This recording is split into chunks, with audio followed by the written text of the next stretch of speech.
Now that we have the sensor figured out, it's all set, we could actually start taking the airbox out and get to the exciting part. So let's make it quick, take this baby out, and we're gonna be test fitting the new one in.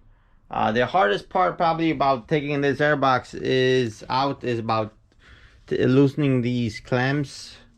They're kind of like they're compression clamps. So useful tool is something with sharp edges, something like this. As you see, what you want to do is compress the two tabs that are here. I got this at my local Home Depot, I believe. Let's see if I could do this with one hand, like that. What you want to do is compress it and it will lift up, and there you go, the clamp is loose. So you have to do that with all 6 of them, and there's some brackets underneath that you need to loosen. Obviously take the elbow out and the airbox should be out. So let's make this quick.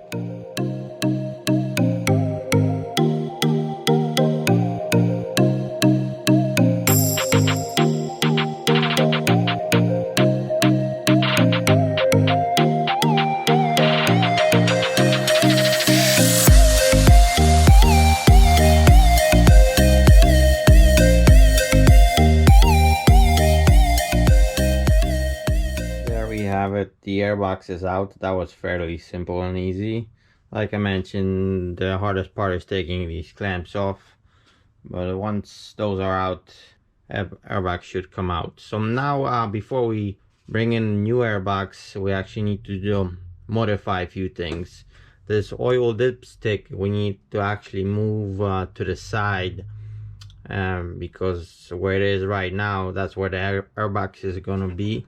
So there's a way that you could take this out and slide it between here and underneath those hoses, and it will kind of, there's a curve over there, so it could turn, and you could position it in the hole into the oil pan. So let's take a moment and take out the tube and guide it through that opening over there.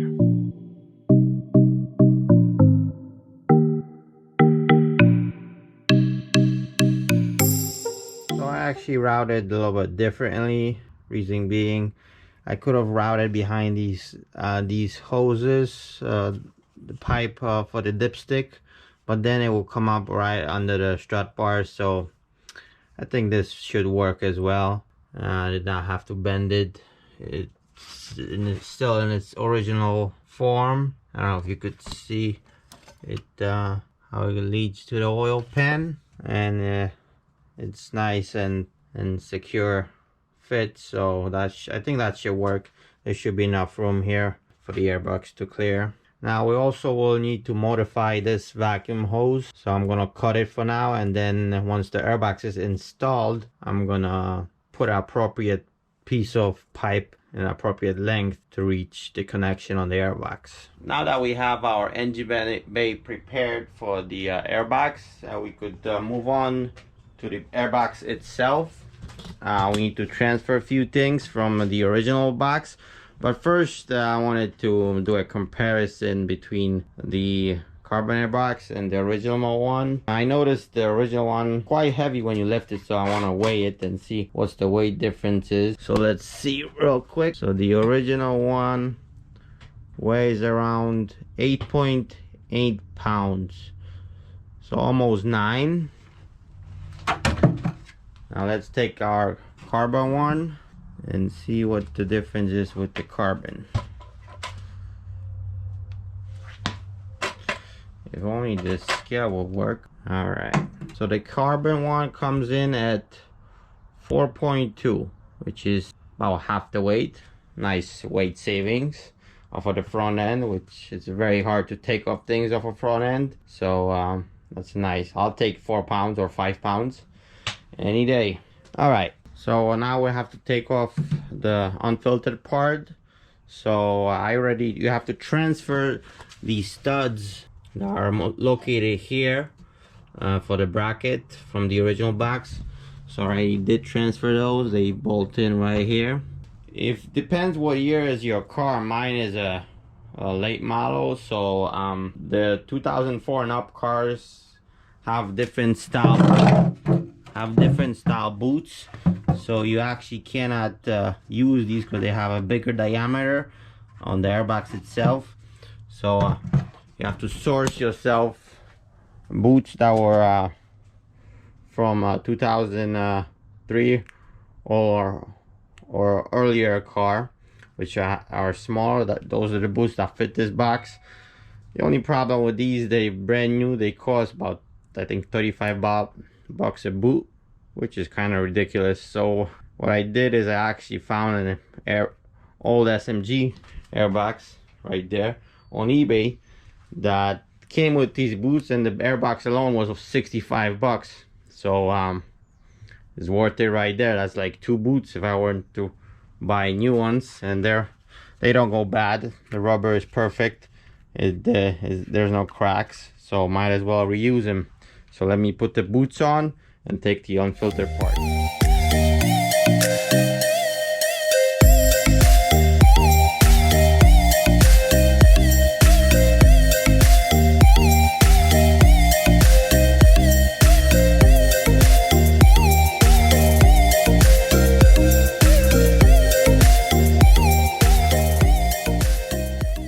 And as always, we have run into some issues. And with these type of projects, there's always something that goes opposite of what you planned. So you just have to take it as you go. So I put the boots on. They have a nice tight fit. I ordered these clamps from, these are BMW clamps. I thought it would be nice to complement it because I don't want to use the cramps on this end. But they're just tiny bit short. These are 66 millimeter, and there's not enough. It misses by about 2-3 millimeters, so I need like a 70 millimeter clamp or 75. So I have to run to a local store and just pick up some basic clamps, because otherwise I'll have to order it and wait several days, and I just want to complete this today. And we have our clamps. Went to the local Lowe's, just got some basic clamps. Actually, they look pretty good. I'm satisfied. 12 bucks. A lot cheaper than the BMW ones I bought, but these are nice. So intake side, I'm gonna use the same ones that the one that came from the factory. So let's see if we're missing anything. Everything looks good. Now this bolt, right, you need to put a bolt in here. Reason being, I think on a CSL there's a bracket that comes here, but I don't have that bracket, so you have to plug this bolt, because this bolt is open. There's a hole inside of it, so you want to put I think it's an M6 bolt. I got these short M6 bolts.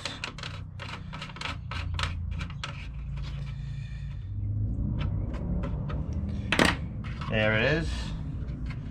So now we could start putting the airbox in the engine bay. We're gonna put the airbox in momentarily. Just make sure your hoses are here, and you don't forget to plug in this return hose to the oil pan. You don't want to be taking the airbox out later if you forget to plug that in.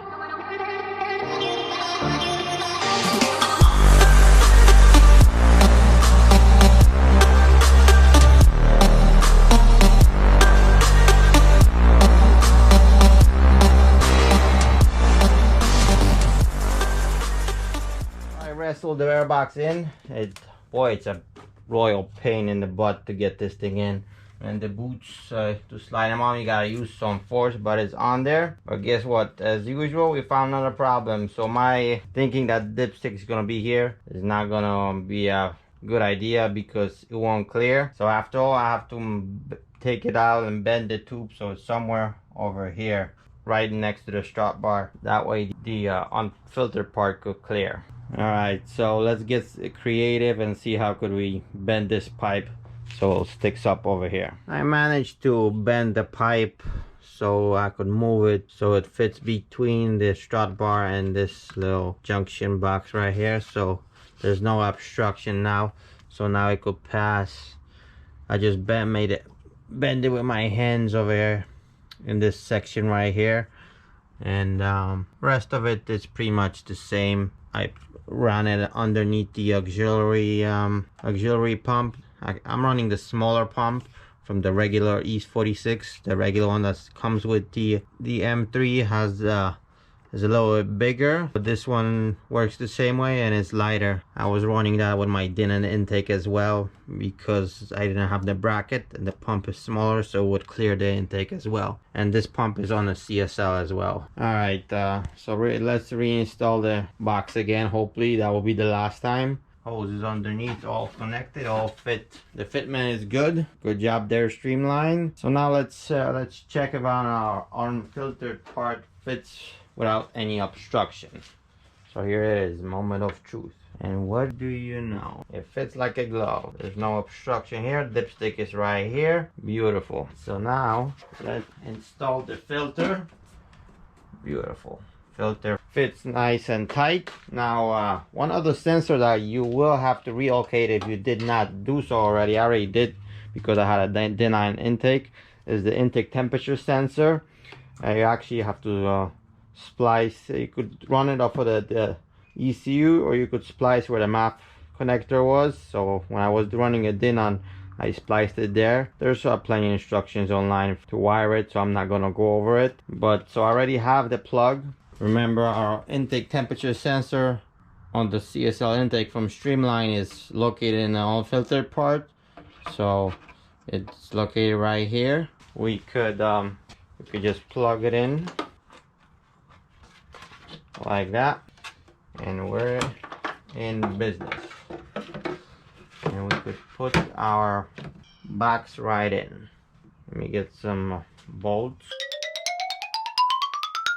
So in the meantime, I tried to install this, right, and I tried to install the snorkeler too, and not so good. I took off the upper radiator hose, and there's definitely a fitment issue on the left hand side here. It won't clear this elbow. It's clearly in the way, and on the right hand side is already touching the fender well, and it's slanted like this. There's no way there's like 2 inch or 1.5 inch gap over here.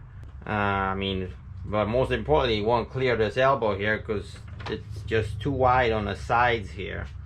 So I'll have to contact Streamline and see what's going on with the snorkeler, because it definitely is not gonna fit. It's I mean, the airbox is seated the way it's supposed to. Everything lines up. It's all clamped down, but there's just no way this snorkeler will attach. I mean, it's too wide on the sides here, and like I mentioned, it won't not sure if you could see better this way. Maybe see the gap over here, and it would not clear the radiator hose. So I'm not sure exactly what's the deal with the snorkeler, but otherwise the airbox fits good. So let me just bolt down other stuff, and let's make these connections for the vacuum hoses on top now.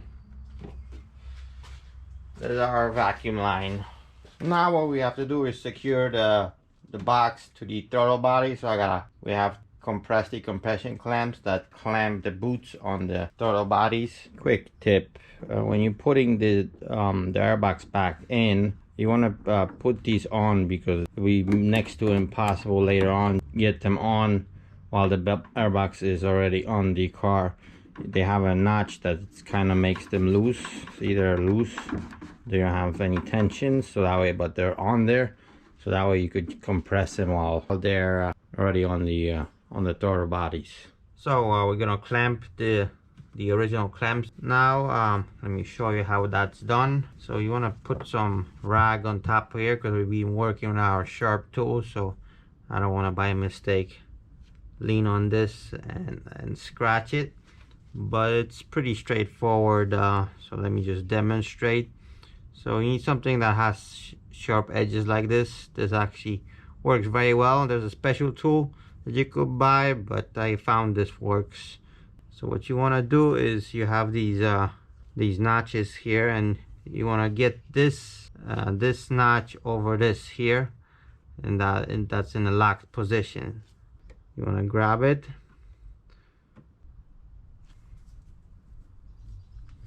so, and you gotta compress it like this, and there it is. So you have to do that to each one of them. I'm not gonna go through all of them right now, record this, because this will take quite some time. At the end, at the other cylinders, you're gonna have some patience, because the reach is not as good at the first one or the second one, but it's pretty much the same procedure. With the clamps clamped down, everything is nice and tight. There's one final touch we need to add to the airbox. By the way, it looks amazing in my opinion. Is the Bmw M Power Decal that goes right on top of the box, this type of way. And what we need to do is we need to measure actually the distance between here and the decal itself. It should be about 72 millimeters, and from this edge to the B should be about 52. That's how the original decal was placed. So let's see if we could come close to that, take some measurements. Reason being is, as you could see, there's a big space between the W and the M. A reason for that is there's a strap bar that goes here. Let me just demonstrate. Like so. The spacing is so the strap bar could pass through, and you could still read the Bmw M Power logo. So let's take some measurement and see how we could place it so it matches perfectly.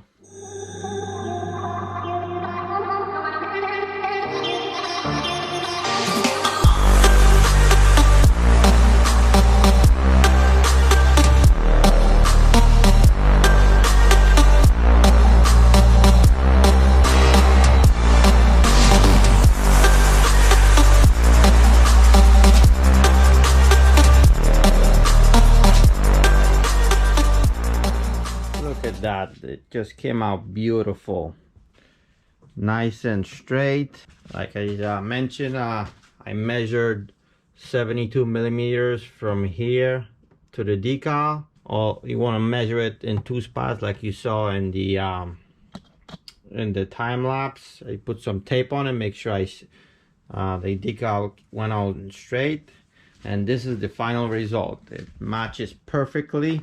Let me just put the actual strut bar on so you could see. There it is. It goes between the BMW and the M.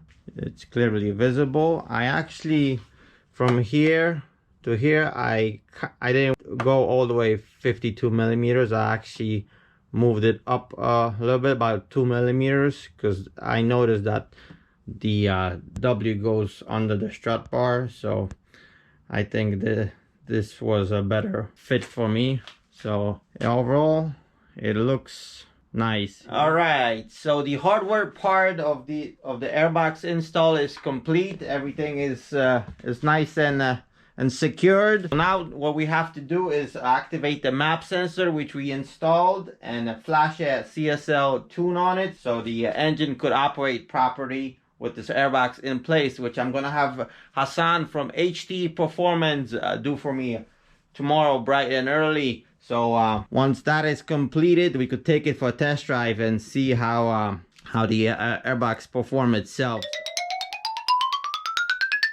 All right, so we got the tune flash. Everything is all loaded up. So guess what? Now it's the time to get a first test drive, see how this thing sounds. So here we go. Hopefully camera could capture the sound. Oh, wow.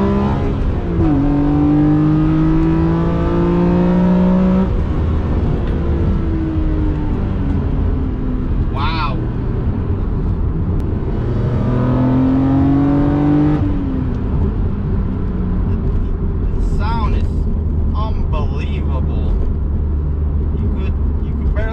exhaust now. Like most of it comes from the airbox.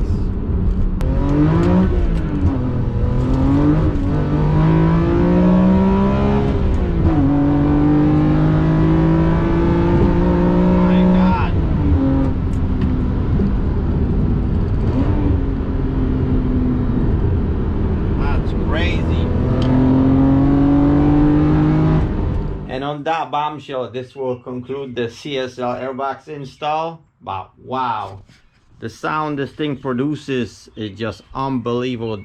The induction noise is insane. Hopefully the camera captured some of the rawness of the sound that this thing produces. By the way, an update in regards to the snorkeler. Streamline has replied back to me and said they're redesigning the whole piece. So once it's redesigned, they're gonna ship me a brand new redesigned snorkeler. So once it arrives, we'll install it, and that will complete the full look of the CSL Airbox along with the snorkeler. Everything was working beautifully. The tune it does provide substantial bumping power. I will link info for HTEperformance down below for anybody that's looking for a tune. But man, this thing is unbelievable. I will do a follow-up video on the driving impressions once I put some miles on this Airbox to give some feedback. But other than that, thank you for watching, and I will catch you in the next one. Peace.